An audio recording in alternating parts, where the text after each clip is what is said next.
Why China's bullet trains leave the USA in the dust. China has built more high-speed rail in just 15 years than the rest of the world combined. Its trains cruise at 350 km/h, and new maglevs are testing 600 km per hour, faster than planes taking off. Meanwhile, the United States, the wealthiest country on Earth, still doesn't have a single actual bullet train in service. This is the story of why China's bullet trains leave America in the dust. First, let's clear up a big misconception: what counts as high-speed rail? Globally, the standard is trains running at speeds exceeding 200 km per hour on dedicated tracks. By that definition, China's entire network qualifies. The CR400 Fuxing runs at 350 km per hour, with next-generation models aiming for 400 km per hour or more. However, in the US, the Department of Transportation lowers the bar, defining anything over 177 km per hour as high-speed rail. That's why Amtrak's Acela Express, which only averages 132 km per hour from Washington to New York, is marketed as high speed. The truth is, by international standards, the US has no real high-speed rail. China's high-speed rail is unmatched in scale. By 2024, it had built 48,000 kilometers of dedicated HSR, 2/3 of the world's total.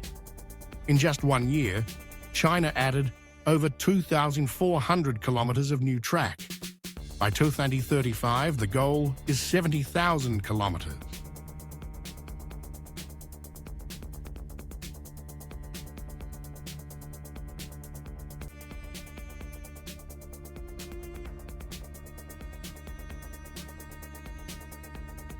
In contrast, the US has only 2 big projects: California HSR, a planned 494-mile line from San Francisco to LA, still under construction.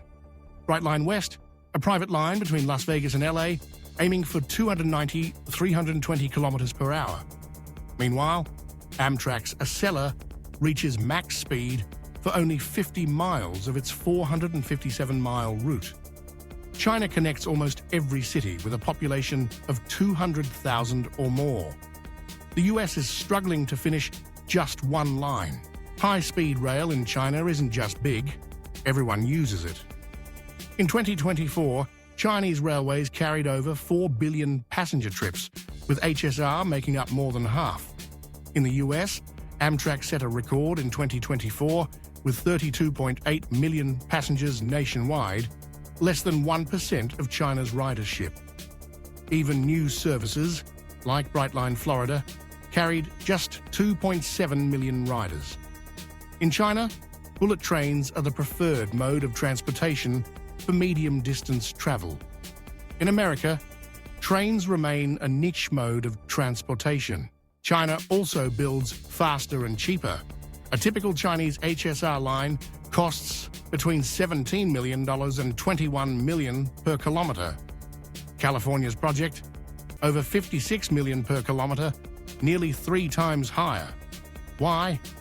China standardizes design and mass produces trains through state-owned companies, utilizing elevated viaducts to conserve land and expedite construction. In the US, endless lawsuits, land disputes, and political reviews drag projects on for decades. For passengers, the difference is just as clear. A 600-mile bullet train trip in China costs about $42 and takes under 5 hours. In the US, a similar Amtrak trip takes 14 hours and costs more than $150. There's another hidden reason. America lags regulation. The Federal Railroad Administration requires passenger trains to withstand a buff strength of 800,000 pounds. That's far heavier than global standards, which use crumple zones and crash energy management. The result? US trains must be custom-built, heavier, slower, and more expensive. This rule blocks America from using cheaper, proven bullet train designs from Europe or Asia. So even when the US tries to build, it's forced into inefficient technology. By 2035, China will run 70,000 kilometers of high-speed rail, while America might finally open its first line in California. The truth is simple. China treated HSR as a national strategy. America treated it as a local experiment. That's why China's bullet trains leave the USA in the dust. So what do you think? Can America ever catch up? Or will China's dominance last for generations? Comment below and don't forget to subscribe for more global comparisons.